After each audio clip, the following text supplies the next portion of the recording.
Alright, so I'm back, and today we're going to talk about Prey, the movie Prey, like I said we would a couple days ago.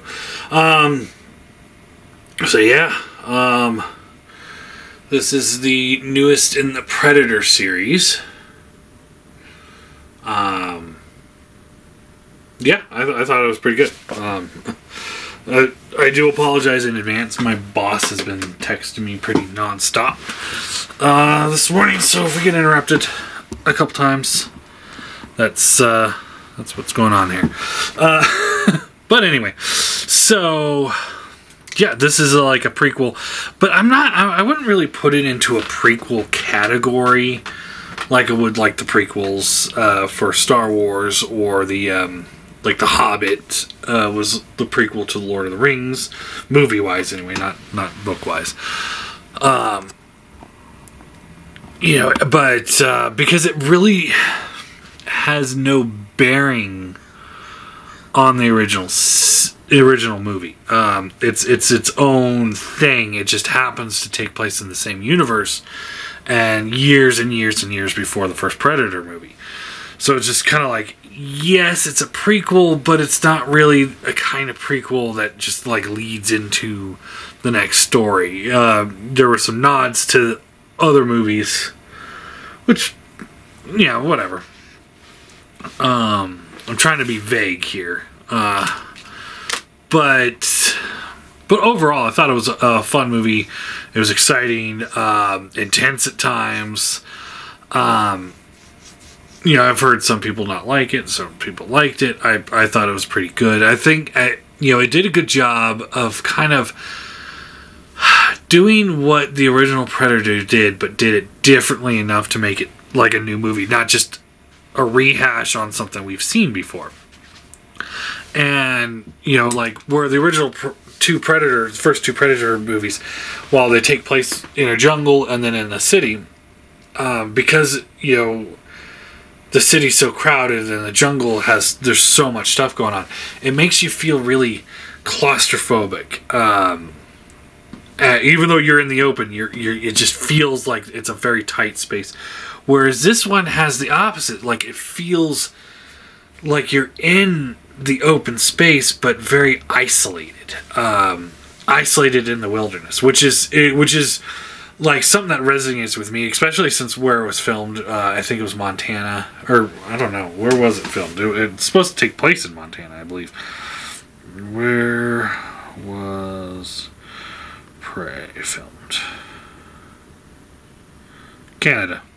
So it was filmed in Canada. But if you've ever been to Colorado, and specifically up in the mountains in Colorado where I live, there's a lot of places that have that kind of feel where, it's so big, it's so open, and there's nothing around you. Like, there's some trees and some animals, but there's like no people, there's no cities, there's no cars. It felt a lot like that, and that's probably one of the reasons why it resonated well with me, because of how it was shot and how it feels like it's some place that could be my backyard, essentially. And also that feeling like you don't know what's going to be in the woods with you at any given time.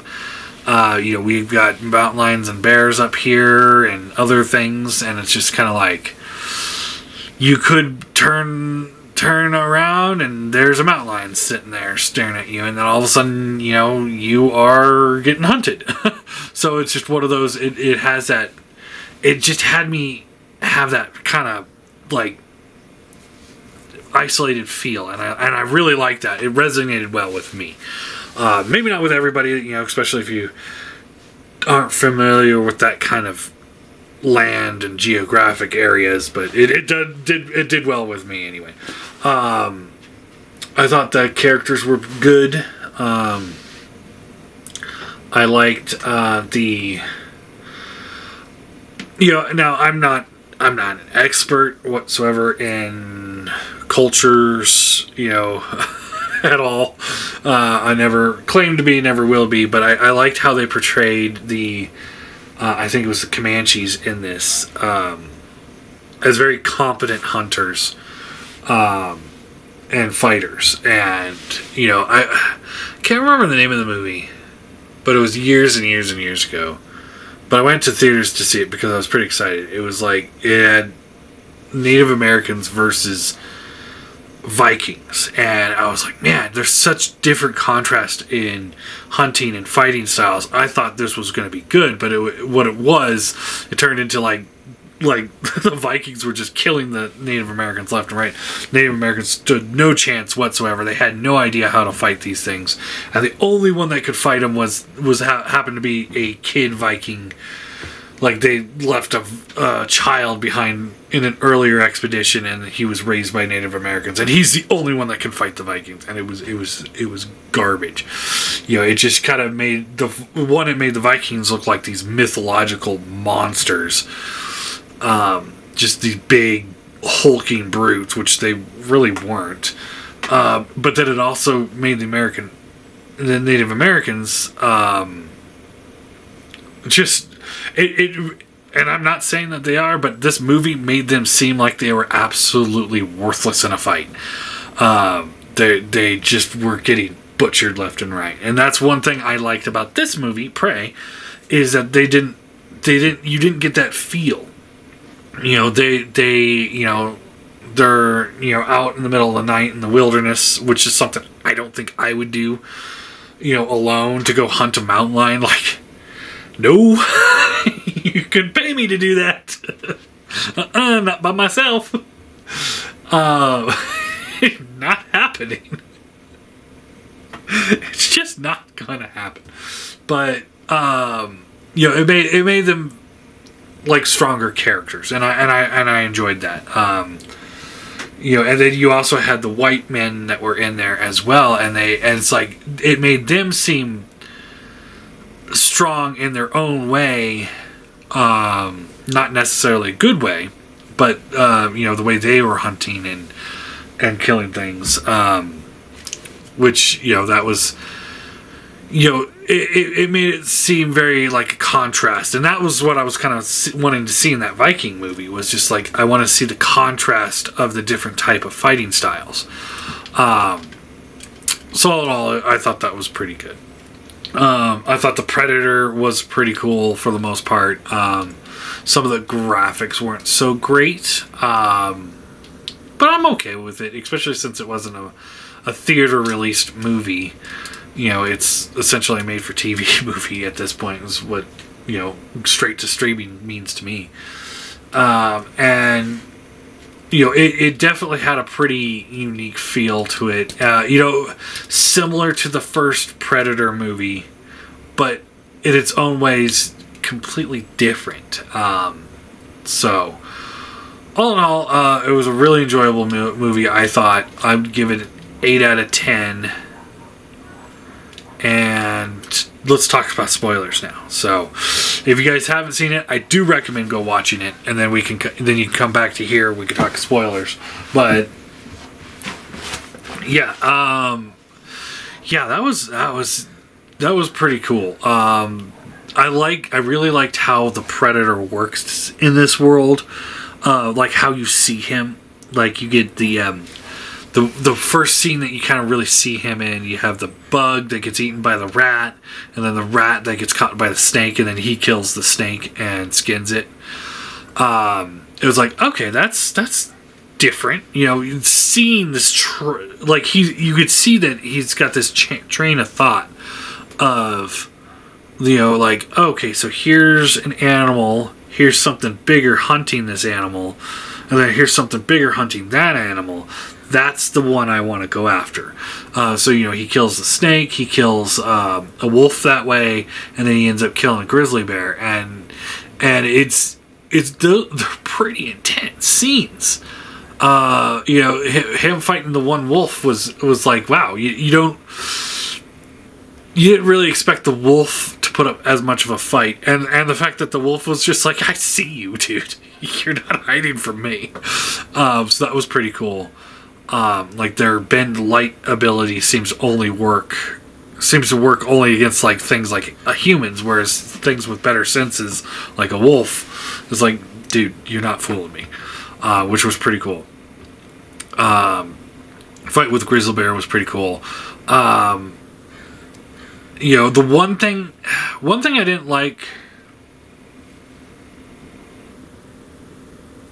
One thing I didn't like about this movie, and it's not really against the movie. It's a perception that I have unfortunately built because of the last several Predator movies, was that, like, I kept hoping that the Predator would save the main characters from the white men, or the Predator would go on a revenge killing against the white men for them hunting the buffalo. You know, I was really wanting to see something like that, and the reason is because in Alien vs. Predator, one of the Predators, the main Predator, ends up working with a human, and together they take down the Queen Alien. In Requiem, you know, he's not really working with the humans, but his goal is ultimately to save humans by killing all the aliens. And in Predators, you have the standard Predator, who seems to be who like very quickly sides with the humans when he does show up in the movie. It doesn't last long, but he does side with them.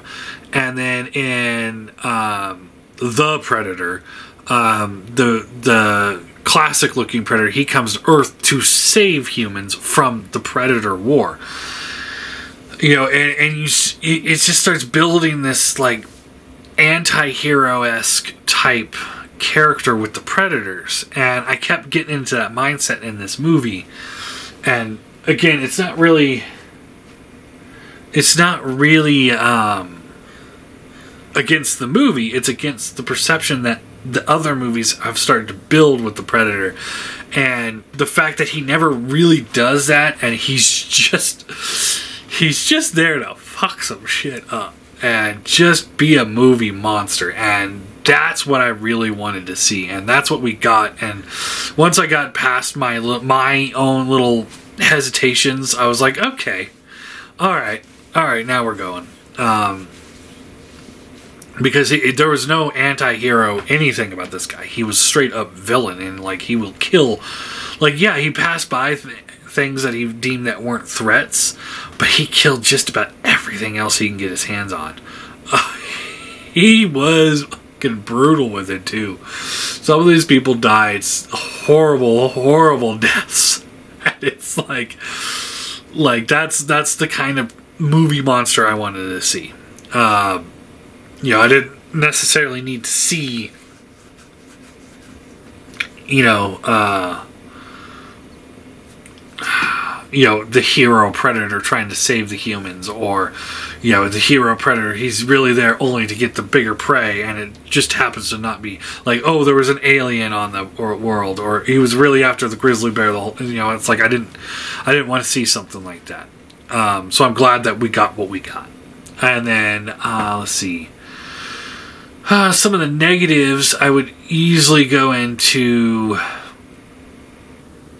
the graphics on the Predator. There's a scene when I think he's skinning something, and you see his hands, and they're like really big and like almost seem like rubbery. Where it's like you look at the original Predator's hands, they're done so well because they're practical effects. And this one, they seem like they're more CGI than practical, and it's like, those look bad. The Predator itself as well, especially when he has his mask off, it's a different design of Predator, so it's kind of different than what we've seen before. So I kind of like, it's one of those. It's like I don't know like if it's supposed to be a different breed, or in the Predator movie, they're talking about how they're manipulating their genetics, and so maybe they just haven't manipulated them to the point where they're supposed to be. But that doesn't fit with AVP because the Predators in that movie, which existed much earlier, looked the same as they do now. So I don't know. It kind of looked more like one of the, I think they're the Black Predators from the Predators movie, because there was the two warring factions, so it kind of looked more like one of them. So maybe it was one of them, and but I did like his like more low tech type weapons that he was utilizing. Like he didn't have the laser beams. Instead, he had like these little spears that would shoot out. And I liked how I really liked how the main girl defeated him by, you know, she never overpowers him like Schwarzenegger kind of does, you know, with his traps. You know, she basically just outsmarts him a few different ways. Like when she triggers the shield to go off while his hand was stuck in the tree. And the way she triggers it to go off, it ends up cutting his arm off. And the way he looks at her afterwards, he's like, "You fucking bitch." Like, he looks so mad. It's pretty cool. I really like that. And then how she had set up the trap that would, because you saw how, like, wherever the little lasers pointed, that's where those little spears shot out. Or ended up hitting. So when he pointed it to her, she had it set up so it would point to his head and he didn't realize it. I thought that was pretty cool. That's really all I got to say about it. I mean, I really liked it. I liked how it didn't build a new world. There wasn't like all this stuff that's going to happen afterwards. I just liked the fact that it was very much just a self movie, like one movie in this series. And that's how I like the Predator movies. Like, the first two were the best ones. Like, I mean, I liked most of them, but it's like the first two were the best ones because it's like, it doesn't make you sit there and be like, okay, well, what happens next? You know, it's like the first one, they killed the Predator, it's done, it's over. Second one, they killed the Predator, and the rest of the Predators take off, and it's like, okay, it's done, it's over. You know, maybe we'll see them again, maybe we won't. Probably will, because, you know, now humans have beat Predators twice. You know, but in like Alien versus Predator, it quickly leads into the next movie, and then AVPR sets it up to lead to the next movie because they like, oh yeah, we've got all this tech that we found at the end of it, and it's like it's leading to the next thing, and then Predators, it's like, you know, at the very end, the guy's like, all right, I'm ready for the next round, and it's just like, wait, what? And then in The Predator, at the very end, when he gets the stupid metal suit thing. So bad. This is just so bad. So it's kind of nice that it's like, and this is over. You know, and this is the end of it. So it's like, I like that, and I like the fact that the Predator had zero remorse again. I've always enjoyed that about the Predator. Like, I mean, this is a thing that comes to Earth, hunts people, skins them alive, and hangs them upside down, and does just awful things to these people. You know, he's just ripping them to shreds. So it's kind of cool to see him go back to that style where it's just like, there is no mercy here. We are just going to rip these things in half and chop limbs off, and yeah, it was pretty cool. So yeah, I think like I said, I think 8 out of 10 is a pretty good score for it. I think the graphics could have been a little bit better. That's really all I got. You know, it's like, you know, I didn't want to see much more action in it. Because it has just enough. Like, you get over action if he's fighting something every 5 minutes, like in AVP. You know, every 5 minutes they're fighting an alien or something like that. It gets to a point where it's like, eh. But yeah, that's all I've got. So have you guys seen it? And you know, what do you think of it? And what do you think of the Predator franchise as a whole? Like, I think it's one of those that it needs help, and I think this actually helps it quite a bit. So I would love to see more movies like this in the Predator universe, where it's just like a Predator is hunting humans throughout time. You know, not just, you know, modern day. You know, we had this one, you know, let's do like a medieval day, or let's do a you know, Viking, you know, Predator versus Vikings. That'd be kind of cool. you know, let's do some more things like that, like different cultures. Let's represent like a whole bunch of different cultures when they're at their best fighting these things. So that's what I would like to see. So anyway, I guess that's all I got. So yeah.